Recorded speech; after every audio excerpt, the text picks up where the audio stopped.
Your source for all things Texas Tech. This is the Ask Level podcast from Double T 97.3. Hey, what's going on? Welcome into another episode of the Ask Level podcast with Chris Level. I'm Chois Woodman. This podcast, as usual, brought to you by our friends at Cantex Roofing and Construction. I'm Mike Hebert, owner of Cantex Roofing and Construction. Every day is game day, and we'll get it right when it comes to your roofing, construction, windows, and mirrors. Call Cantex Roofing and Construction today. Together, we are one serving you. Level, in the words of Lloyd Christmas, we're there. We've arrived at game week. Man, we're there. Yeah. Just go, man. Yeah, there's a lot of awards from Lloyd Christmas. And then in the words of what Friday Night Lights, I think that movie, it's like I think the PA announcer is like, it is football time in Texas. That's right. Or something along those lines. Yeah. So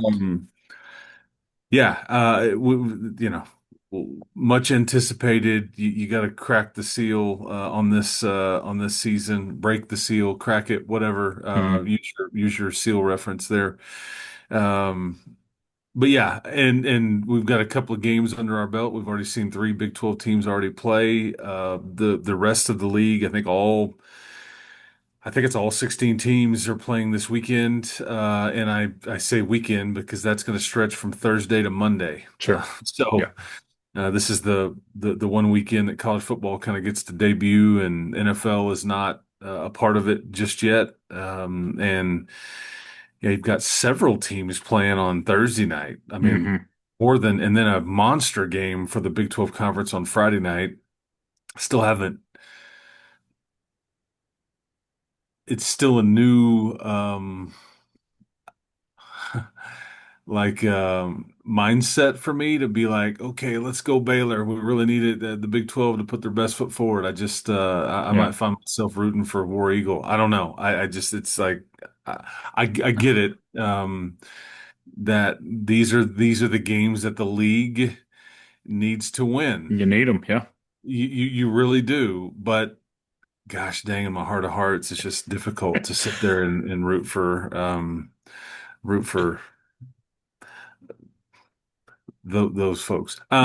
You can know what's good for you and still not do that, right? It's like eating a plate of broccoli. Exactly. Yeah. I know that this is so good for me, but God, it's just awful. It's just terrible. So. Or you just choose the chocolate cake instead of the broccoli, so you know what's good for you over here, but you're still going to go with this. I mean, and root against Baylor. I get it. Yeah, that's right. That's right. But yeah, and then obviously Texas Tech and Arkansas Pine-Bluff. Just to be frank, this is not a good team coming in this weekend that will oppose Texas Tech. I know that it's far different from last year's opener when you had a tricky opponent with some regional motivation, some former coaches, some former players, and quite a few. Yeah. Yeah, and then you had some flaws with your own team that we would start to see, but this should be an evening to where you really get to see a lot of your depth. This is a 3-9 Golden Lions team from last year. There are many that speculate they maybe not are as good this year. They got beat. You know who this Pine Bluff team played to open the season last year? I think I saw it, but I've forgotten. Yeah, who was it? Arkansas. Yeah. And they the Hogs had the ball 10 times. They scored a touchdown every time they had the ball. 70-0 math. Yeah, and so I mean it was a lopsided affair. And that was an Arkansas team that turned around to lose to Oklahoma State a couple of weeks later, and I think OSU the very next week. Next week, and then OSU went 0-9. Yeah, that's right. That's right. So that's why this game will be about your people and your schemes, your communication and your timing and just kind of again breaking the seal on this thing and like seeing, I think that in theory, and sometimes it doesn't work out this way because these are the kinds of games where you can only make news for the wrong reasons. Right. But I think that this is where ideally you would really like to see your Will Hammond and your depth on the defensive line, the depth on the offensive line really get some run, the depth at receiver, in theory. Whether that's beginning of, I mean, if you just go North Texas on them and it's over at halftime, Yeah. I mean, I don't know what we'll get. I can see that there's so much juice and anticipation. Maybe is you kind of slow start a bit just because everybody's so jacked up and everything like that. But I mean, their offensive line is like 6'1", 6'2" across the line. Mm, There's some 280-pound there. This is a trenches game, which is where you have really changed right. your team. Should be, and it's supposed to be. I mean, it's supposed to be. It may be even just as pronounced the next week, even though Kent State's a Division I team. I mean, Kent State's like 1-22 in the last 2 years. The Golden Yeah. Flashes have been anything but golden the last couple of seasons. So, Yeah, they are dead last in yeah, ESPN's FPI rankings, yeah, 136 out of 136. So, yeah. yeah. But this is, I think you're showing up Saturday to watch your team, Hmm. to watch Barron, to watch what's this offense going to look like. And I don't, they're going to hold a lot into their back pocket, and they should. And I think you want to see, it's not out of the realm of possibility that you could theoretically like shut these guys out like Arkansas did. I mean, I just don't know what to expect. Sure. But yeah, you gotta eat your plate of broccoli in some ways and kind of move on to the next. It's kind of like this game in many ways because there's some teams they're dealing with a heavyweight fight right out of the gate. Right. That's not the way this sets up for you. Your first heavyweight fight is in week 4. That's when it is just as real as it possibly could be. Sure.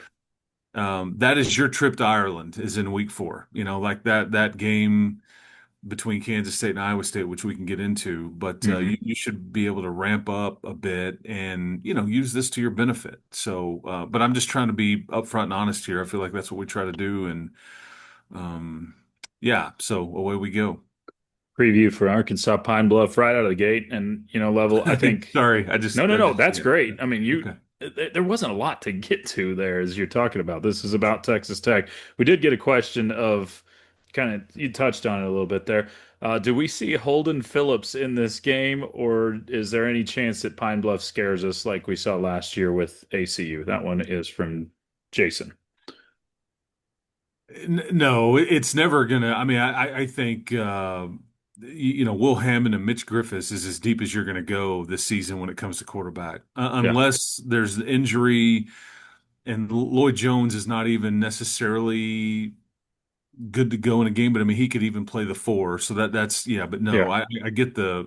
It's probably more sarcastic with the way that question was I asked. think so. That's how I read it. I really just don't envision a scenario to where they would be able to put a scare into you. But there's a lot going on here. There's a lot of hype and anticipation, and sometimes guys get a bit too juiced up and all that. But yeah, this should be, you should be able to lean on these guys pretty easily. And there's just not many times where you've been able to say that. But these FCS games, which is what this is, Hmm. I do wonder. I do wonder aloud, like how many more of these will continue to get. With the SEC saying, okay, we're going to do the 9 conference games, and Finally. then you've got a strength of schedule component Hmm. into and we don't know what the playoff expansion or lack thereof is going to look like, but it behooves you to play a bit of a tougher or meatier non-conference schedule. And this is just one year where Texas Tech just doesn't have one of those. I don't think this was the intention. There's been many No, years where Kent State was really good, in years past, but that's just not where their program is at right now. no, and the Kent State, remember, is a replacement for to get you a home game when you were supposed to head to Colorado State this year. But you wanted that seventh home game, so that's kind of why it settled that Yes. way.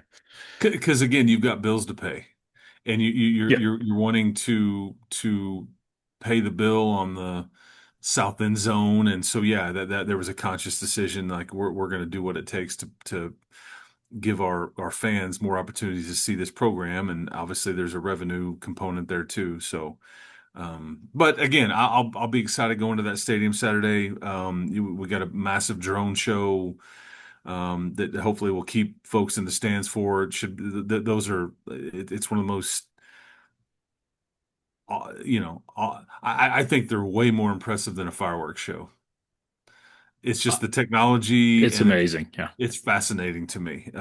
It's art in the sky, and it's like you sure. don't know exactly what's going on, but it's crazy that they can what they can do with this stuff. So yeah, I'm here for that. All right, we've got some questions of type of some type of look ahead stuff for this year. But first, let's look back to a couple of Big 12 games. Kansas rolls by Fresno State, and then of course the Farmageddon game in Ireland. Um, that was that was an interesting one, kind of a just an old school knockdown, drag out type of game, sloppy in the rain. It was just, I mean, it felt like the two Big 12, Big 10 teams played against each other. Well, I think I texted you this as we were, before we decided to tape or whatever, Yeah. but it felt like Packers and Bears, Yes, it did. just kind of a, Yep. you know, yeah, an NFC Central type of November type game. But yeah, weather couldn't see the lines on the field. Yeah. It was just nobody wanted to take a chance on even kicking a field goal because it's just the field was a mess. It was pouring. I gather Dublin's a lot like Seattle. It just like I think they said on the telecast that rains like 150 plus days a year there. So Yeah. essentially half the year it's just either overcast and raining. But that I mean, and that's the style of football those two teams play. But it was a great atmosphere. I thought it was a great showcase for the Big 12, and it was Mm. sloppy early, whether it be field or I think that adrenaline got the best of some folks. Could have. Yeah. And the game changed as soon as Dylan Edwards exited. You It know, was interesting to say the least. yeah, he played one play, muffed a punt, and that was it. And I think it changed the dynamic for Kansas State quite a bit. Because it's one thing if you're Texas Tech and you lose Quentin Joyner a couple of 3 weeks before the season, and you have plenty of time to adjust to that. But I think it's a when you get in the middle of a game and one of your dudes goes down, I think it kind of shocks the system a little bit. And then it's like, okay, well, all that stuff we were going to do, can't do that. So that's not an excuse because I just thought Iowa State was a bit better that day. And I will say this, if you go look at Iowa State's schedule, I mean, they're in pretty good spot. Yeah. They're in a pretty good spot. They really don't deal with much until I mean they've got Iowa coming up, which is always tricky, but they really don't deal with much until you get into late October, and then they've got two or three games in a row or a bit tricky. But that was a monster win for those guys. So Yeah, it was big. And they started 7-0 last year. Remember who gave them their yeah, first loss? oh yeah, Uh, and I think and they've it's got a funny pretty because good shot at doing that people again this forget year. that people forget that Baron Morton quarterbacked a win over Iowa State there in Ames in some bad weather and all that stuff. I mean, a massive drive with 2 minutes left Yeah, that Baron Morton authored and yeah. able to go get a win there against a top 10 team in the country at that time. First road top 10 win in like 14 years. Um, so yeah, that was an interesting one. Here's our first question kind of regarding that game level. This one comes from Kaysen. It says, why does Kansas State not get more flack for letting Will Howard go and pushing, or for, I guess for pushing him out the door and then having Avery Johnson as the next guy up? Because I think it's the same thing that Texas Tech did with Tyler Shuck. You're going to go with the younger guy. I think that right, wrong, or indifferent, okay, do I take potential in 3 years or do I take the sure thing in 1 year? And I just again I totally agreed with what Tech did. I totally agree with what I mean, look at what Oklahoma did with Jackson Arnold, and they kicked Dylan Gabriel out the Oh yeah. door. Oh yeah. And these guys went to what, Oregon and Louisville, and then Ohio State, and you had two of those teams in the playoffs, and Louisville had a really good year. But because odds are, I'm not saying you're guaranteed, but odds are you're going to lose the younger one. Yeah. They're going to go, and then then you're left with a short-term solution, and then it's like, okay, then what? And you've got this gap, and then you find yourself in like, okay, well, I guess we need to go now find At the portal. Yeah. the portal guy, or you can keep your program guy that you've recruited, Yeah. that you can grow old with a bit, and that's just the decision everybody's making. I get criticism. I certainly understand it. The optics of it are a bit strange because in a perfect world, it's like, well, both. Like, let's, Yeah. but that's not reality in 2024, 2025. So, I mean, Texas Tech did the exact same thing. Oklahoma did it. I mean, there was others too, but that's just the harsh reality of where you're at. And again, I'm not saying that you were going to lose the younger one, but odds would have been, because you know as well as I do, Baron Morton has Yeah. been he even as the starter with multiple years to play, he's been, I don't want to say like tampered with, but there have Sought been, after. yes, Yeah. absolutely, by Yeah. SEC teams, plural. Yeah. I think Avery Johnson would have been highly sought after. Jackson Arnold ended up at an SEC program, even though it didn't work out and he was pulled last year. But anyway, it's a tricky game to play. That's why, like, when back in the summer, we were talking about these rev share agreements, and you can get into multi-year agreements. Yeah. I think Joey was saying, again, it takes the player to want to do this. Right. Right. But if there's somebody on our team that I would want to do this with, it's somebody like Will Hammond. Sure. Yeah. Why And not? you're protecting yourself. It may not be as smart for the player to do that, because you lose leverage, but in some cases it would definitely make sense for the program to say, let's lock my stud, highly recruited backup up for more than 1 year, so I'm protected a bit here. Yep. All makes sense. I am curious on the Will Howard Avery Johnson thing, like how this year goes for Avery Johnson, because maybe they do get some criticism because Will Howard went on to obviously win a national championship with Ohio State. And And look at Oklahoma. sure, sure. They picked the highly recruited guy, and he got Yep. pulled halfway through the year, and now he's not even there. Yep. So, we all live in the here and the now, but like if you're a personnel director or if you're the head coach, you do have to worry about the right now, but you also, like, for the managing a program, you do have to have an eye on Right. Right. the next thing too. And so, yeah, you're right. I mean, it's all, look, man, if Kansas State's won so much, I mean, you can criticize them for all kinds of stuff after their, I mean, criticize family members for fighting in the parking lot if you want to criticize something. Yeah. What a That boneheaded was display that was. Jeez, man. sheesh. What a Not a terrible great look. look. And Avery Johnson has nothing to do with this. That's what's No. sad.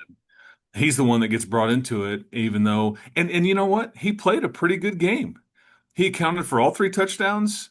He threw for just under 300 yards. He ran for another. I mean, so, and no turnovers. But again, they just weren't quite good enough.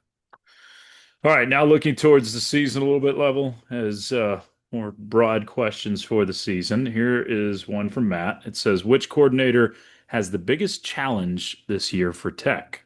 It's definitely Mac Leftwich. Okay. Which may sound crazy to say because you were you were really good on offense. A lot Hmm. of that is back. The defense around here was really bad. Really bad. but that also plays into why I would answer this way. The bar for Shield Wood is not very high, and yet they could eclipse it two times over. The bar for Mac Leftwich is really high. You know what people are used to around here. We are You've conditioned you've to you've offense. oh yeah, you've lost a key contributor Hmm. already for the season, and yeah, so I think that's and there's more scheme. I think being introduced on that side of the ball than there is on the defense. I think defensively, it'll not that you're vanilla. We've talked about this some.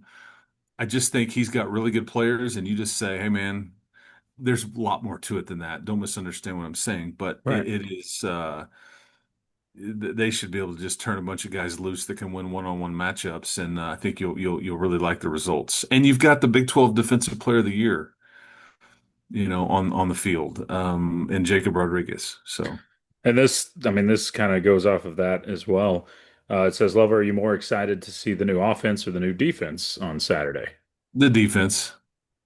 I really want to see it displayed. I really want to see the body of work they start to put together. Really want to see opposing quarterbacks get heated up consistently, Yeah, and how much can they change the game? How much can they affect the game? And hopefully the answer is a lot, because that's kind of what it needs to be. Um, but the offense doesn't have it like this to where you have a bunch of starters from last year that are playing second and third team. That's right, not right. that's not the situation over there on offense. You're missing your all-time leading rusher. You're missing a couple of really good run blocking tight ends. You were really good in short yardage last year. I'm kind of curious there. I think there's a bit of a gap when it comes to certainly experience, and there's not a lot of proven commodities at the pass catching spots after those top 4 or 5 guys. Now, again, some folks don't even have top 4 or 5 guys. Sure, sure. But who replaces Josh Kelly on third down? And I think the defense, like, is, we know a lot of those answers there because they've been written about all summer. Who does replace Josh Kelly on third down? There's another question for you. I think I've got a name in mind, but I'm curious to see if it's the same as you. I think it'll be a combination of Coy Aiken and Terrence Carter. Yeah. I think those will be your two guys that, I mean, like, if you want to be individually, like, kind of point some guys out, like, I will say that offensively, I'm fascinated to see what Terrence Carter does, because I Hmm. think that he is on a lengthy list of players that, for a variety of reasons, haven't been talked about a lot or enough or Agreed. whatever.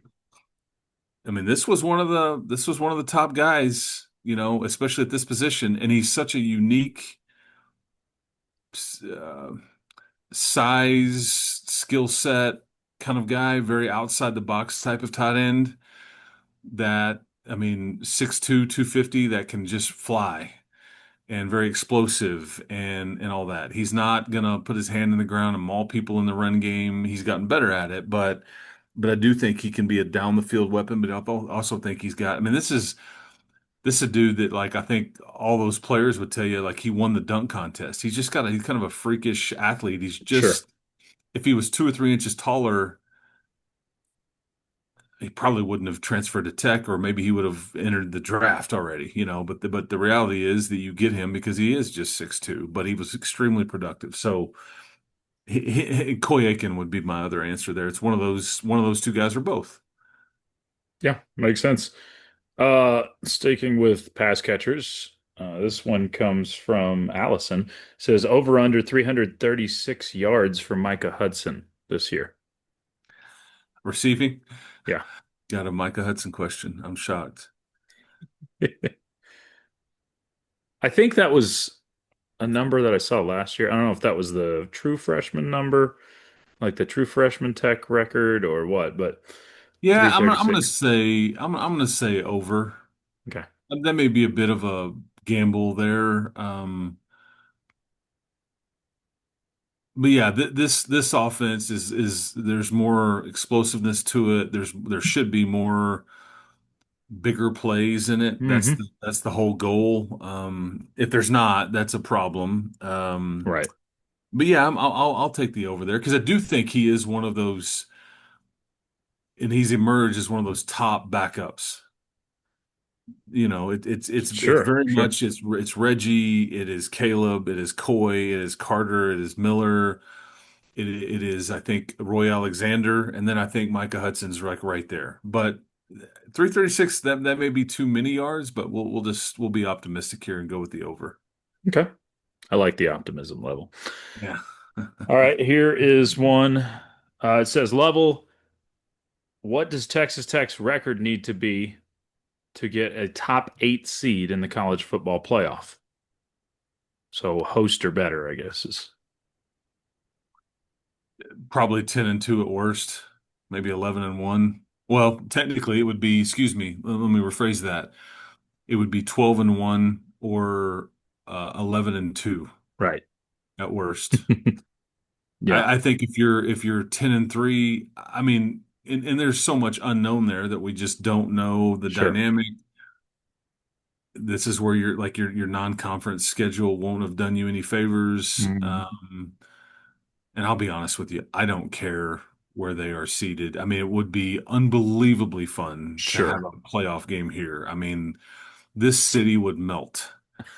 I mean, it literally would melt. I know just the thought of it is kind of just hard to even wrap your brain around. The I'm with thought of you. having a game a would literally be the most important home game you've ever Ever. had. Yeah, I agree. Ever. And I would say that even just getting to Arlington, I think Arlington would melt. Yeah. I think you would take over that stadium. And so just for the right to play that one. So yeah, but that's what I think that's what it's going to take because I think it's going to take you to go 10-2 to get to Arlington. So, but I agree with that. you Yeah. start talking about seeding and everything, and yeah, you, you, you need to be really good, and you will have needed to, you know, your Kansas State, your Arizona State, your Utah games, you couldn't have taken a massive L like where it was a lopsided or Sure. you kind of no showed or whatever. That stuff gets you get dinged for that too. Yeah, it feels like you've got to take at least one of those three games you just mentioned um to have your shot. And then you could still lose tiebreakers. And because we saw that last year. Three teams were 7-2 in the league, and you could end up being on the wrong side of that and not being in Arlington. So I think your only guarantee and or close to guarantee of playing in that game is going 8-1, which is or 11-1, which is pretty stout to ask for anybody. But um This is the game you're playing though. it is. It is. And that's what's hard. Like when I keep I'm so ready to be out of talking season, which we are. We've arrived at game week because we've taken this so many different ways and angles. But it is hard when I look at this team because I'm like, you've got more talent than across the board. You are the most talented team in the Big 12. When you're just going everywhere, every position group combined, you're the most talented. But there is no guarantee that turns into the 10 or 11 wins you need to be in Arlington. No, I mean Vanderbilt beat Alabama. Yeah. There was definitely a talent deficiency on one side there. So it's just Yeah, Northern Illinois beat Notre Dame last year. Again, talent doesn't always I think you mitigate risk a bit when you have the most talent, and sometimes like because to me another way of phrasing it is that sometimes teams show up on some Saturdays and it's just weird, it's flat, and you don't play your best and you still win. And yeah, it seems like a lot of the good teams we've watched from afar pull that off more often than not. And that's what talent does for you. yeah, Yeah, somebody bails you out and you survive it even though the other team was juiced up and they played their best game. sure. It's like, God, we just can't beat these guys. I mean, and that's what talent can do for you. All right, another question. This one comes from Mason on Twitter. It says, Level or Baron Morton, Jacob Rodriguez, and Bryce Ramirez the only captains for this year, or will McGuire add to the list? Shout out to New Home, my man Mason out there holding it down for the Leopards out there. I think these are like the permanent captains, but then I think that it goes game by game. So I will think those three be captains for every game, and then you rotate the fourth spot, or it depends on how he decides to okay, do this. If it's like it's been done in the past, then I think those are permanent. But then you have game to game guys, yeah, you know. rotational ones that Yeah, right.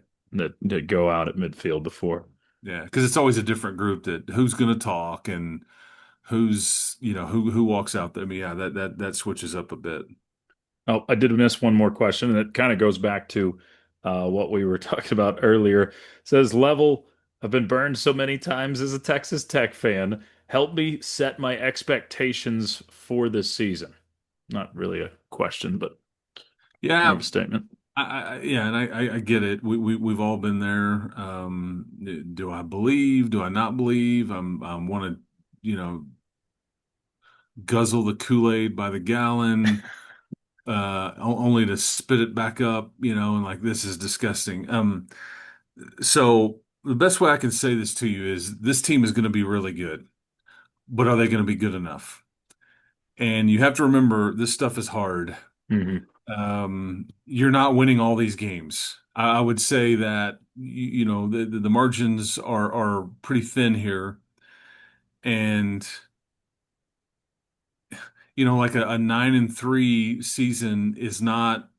It may be a failure in some, but you have to remember you're trying to jumpstart this thing, and you're thinking big picture. This isn't a one time.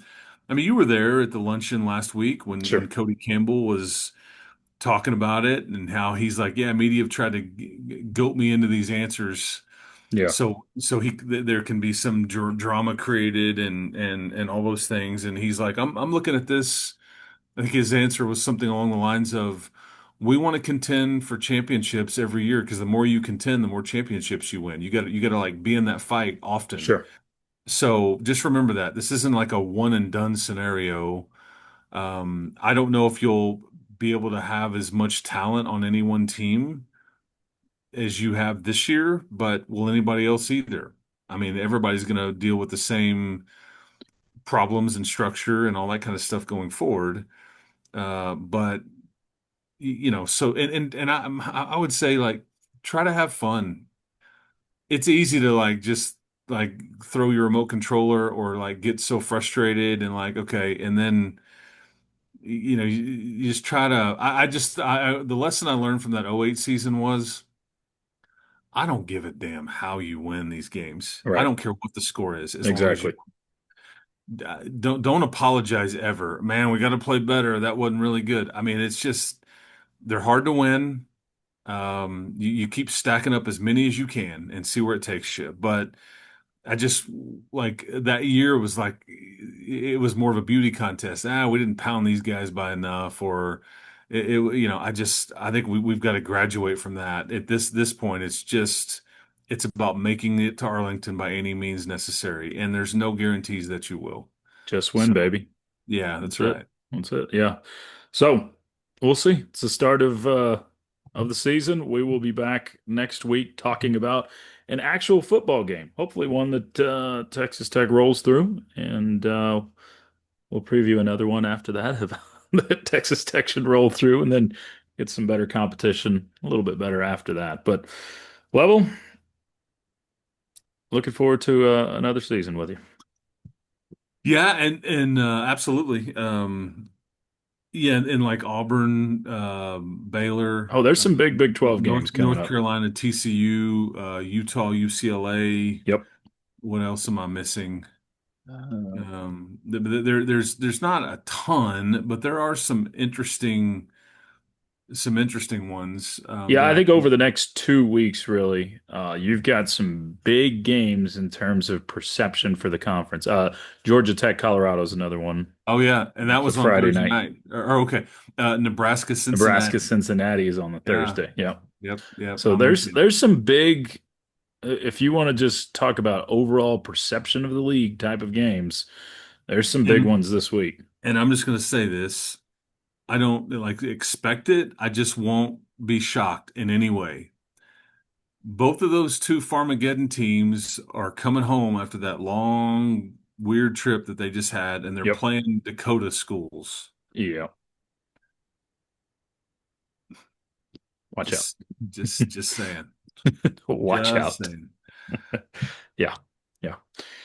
All right, Level. We'll talk to you on Saturday. Of course, you'll hear Chris Level on the broadcast coming up this Saturday. You can find that game on Double T 97.3. It's a 6:30 kickoff with a 5:30 pregame start time. Yeah, and Red Raider football with Joey McGuire on That's right. WT97.3 at I think it should start about 6 o'clock right on 6 the o'clock on button Thursday. Thursday night at Rudy's Barbecue. So looking forward to that and seeing everybody out there. And yeah, man, we're in it now, man. Away we go. Yes, sir. Level, we'll talk to you next week. Keep hope alive, my friend. That is Chris Level. I'm Chois Woodman. It's been the Ask Level podcast brought to you by Double T 97.3. You've been listening to the Ask Level podcast, powered by Double T 97.3.